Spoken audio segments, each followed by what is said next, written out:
Salam Bapak Ibu, adik-adik, kakak-kakak, Pak D, Bude, Bule, semua yang sempat mampir di channel YouTube Kantor Kemenak Kulon Progo. Kita bertemu kembali saat ini dengan mimbar penyuluh agama Kristen.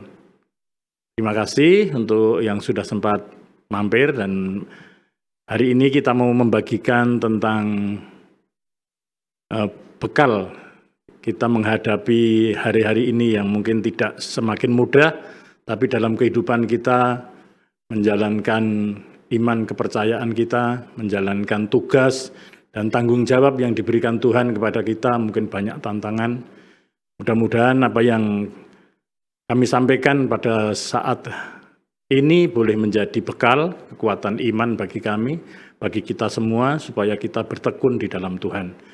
Sebelumnya mari kita ambil saat teduh untuk berdoa sebentar.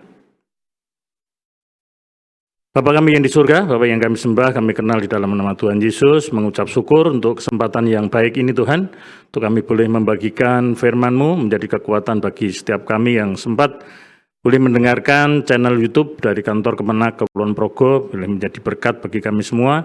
Kami buka hati kami untuk ditaburi kebenaran firman Tuhan. Demi nama Tuhan Yesus kami berdoa. Haleluya. Amin.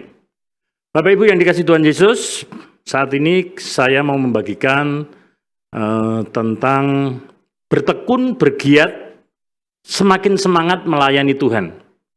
Yang firman Tuhannya saya ambilkan dari kitab 1 Korintus pasal yang ke-15, ayatnya yang ke-58. Bagi Bapak Ibu yang sempat membawa aplikasi kudusnya, boleh dibuka di aplikasi Alkitabnya. Mari kita simak bersama, saya bacakan. 1 Korintus 15 ayatnya yang ke-58, demikian bunyi firman Tuhan. Karena itu, saudara-saudaraku yang kekasih, berdirilah teguh, jangan goyah, dan giatlah selalu dalam pekerjaan Tuhan. Sebab kamu tahu bahwa dalam persekutuan dengan Tuhan, jerih payahmu tidak sia-sia. Amin. Berbahagialah kita yang mendengar, memelihara, dan melaksanakan firman Tuhan dalam kehidupan kita sehari-hari.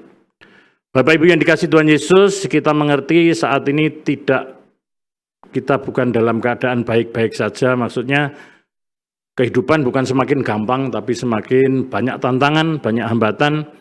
Tapi biarlah firman Tuhan yang kita dapat hari ini dari 1 Korintus, pasalnya yang ke-15, ayatnya yang ke-58 boleh menjadi kekuatan bagi kita. Ada beberapa hal yang akan saya bagikan, ada 4 hal yang akan saya bagikan.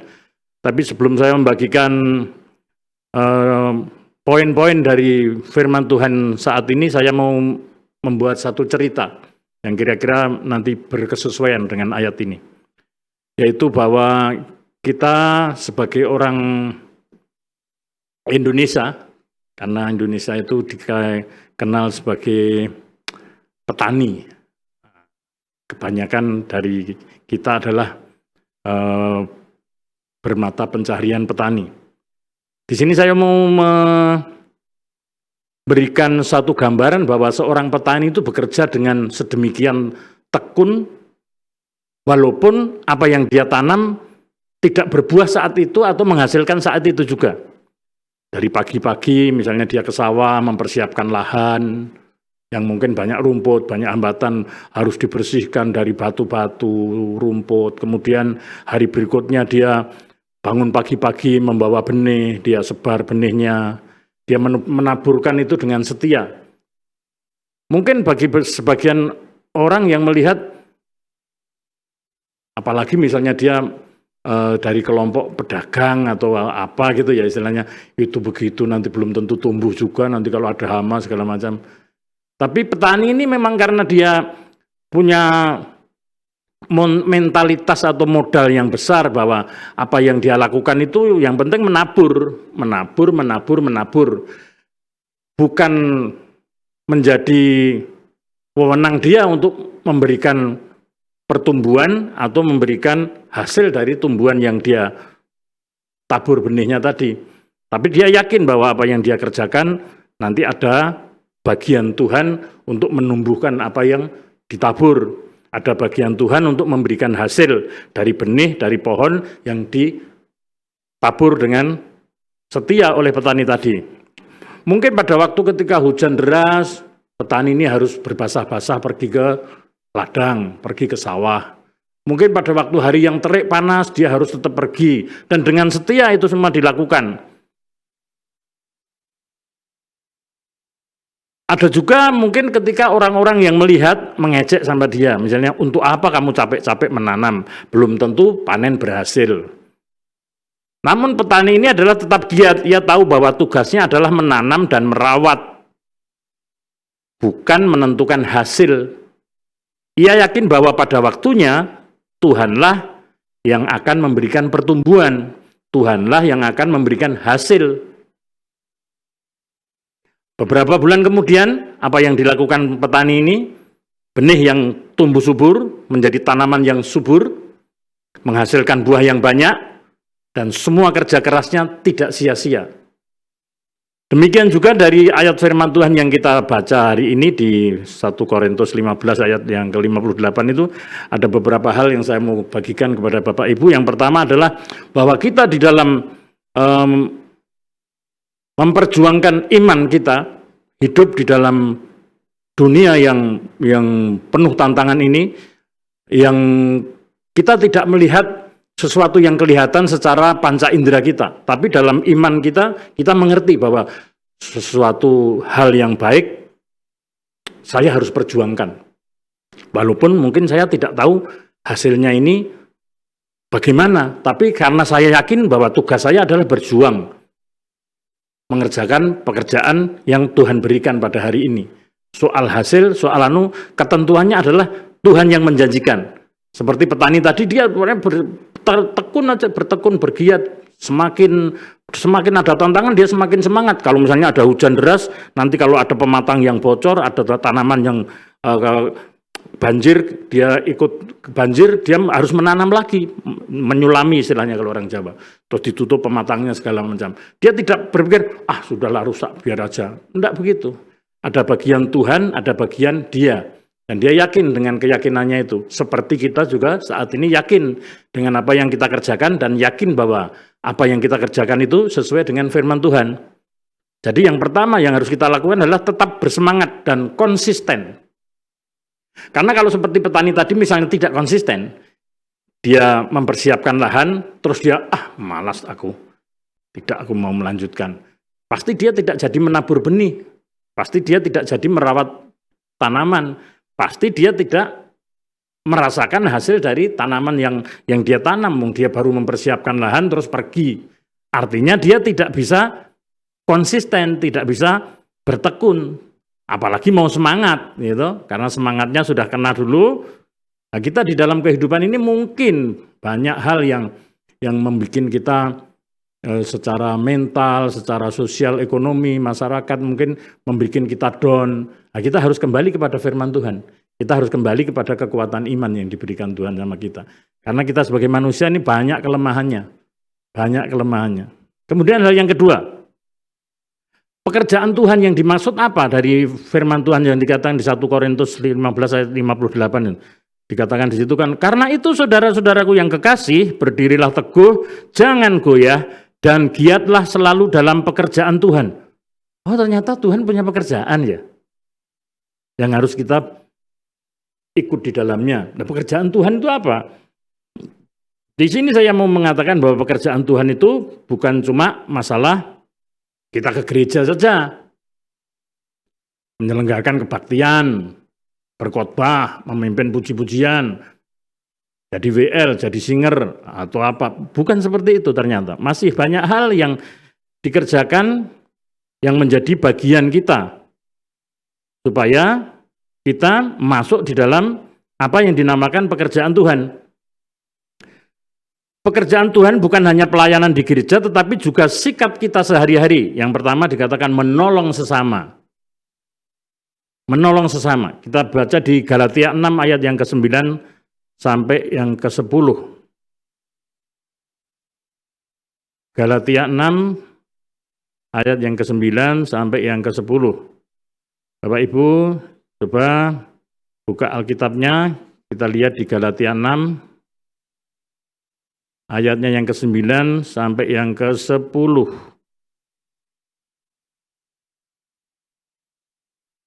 Galatia pasal yang ke-6, ayatnya yang ke-9.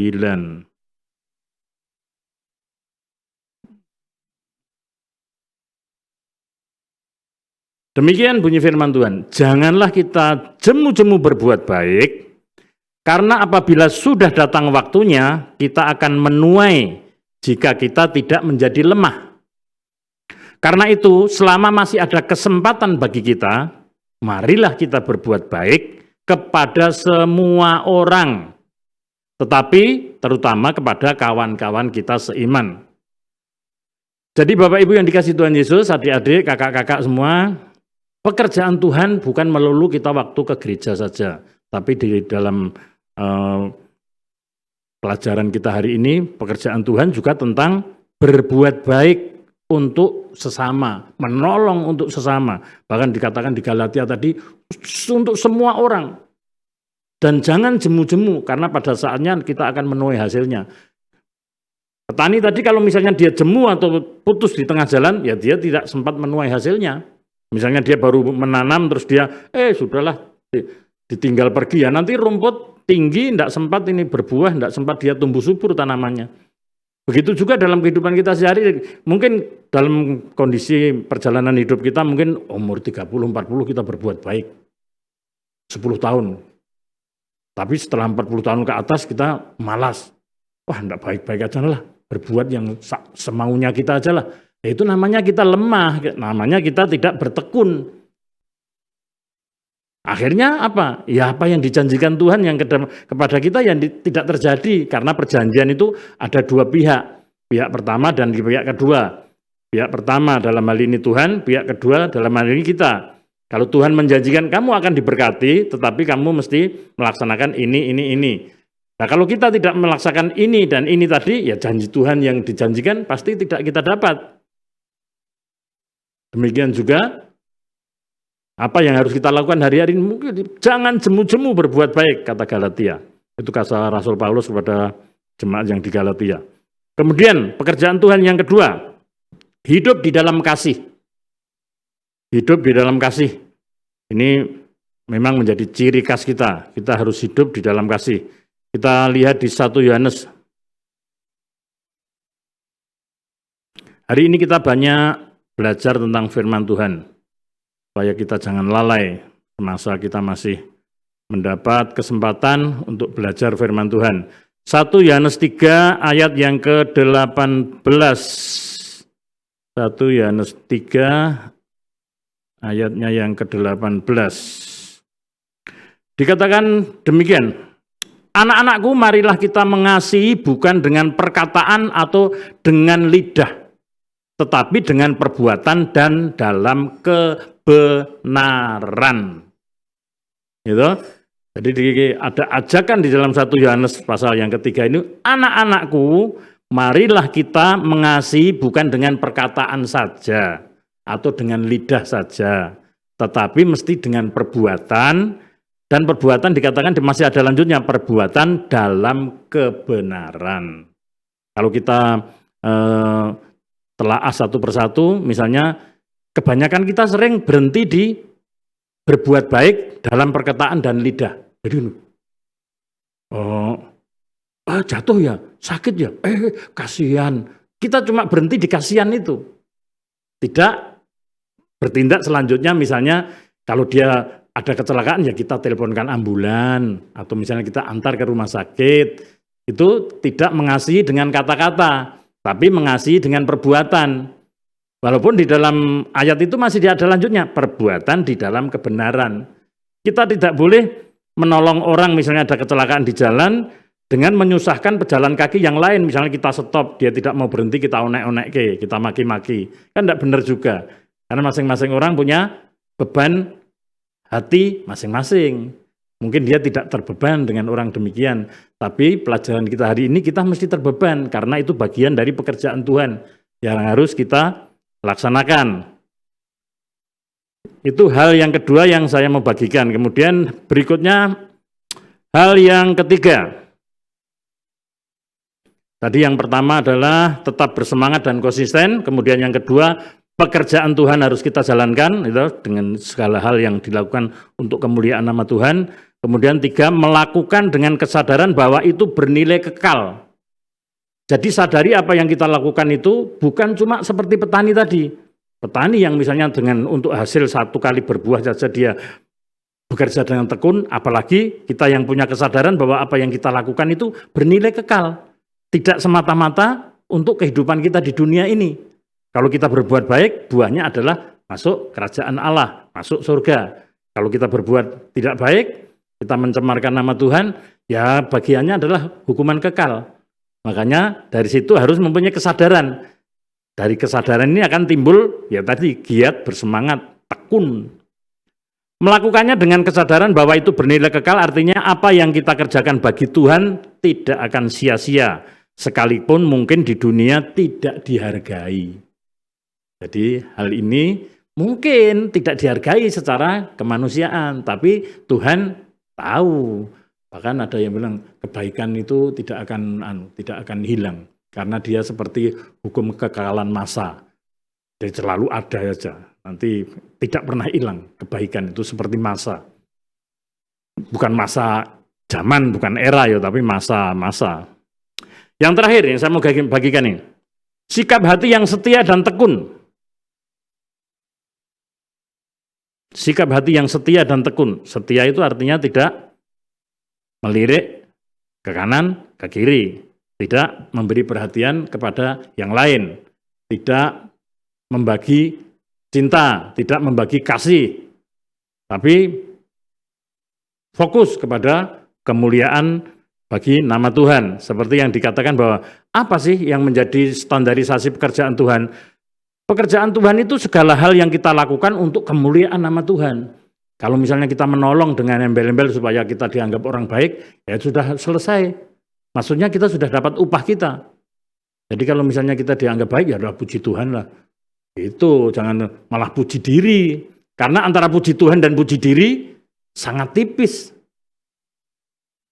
Kita bisa puji Tuhan, tapi tiba-tiba kita bisa saja tergelincir ke dalam puji diri.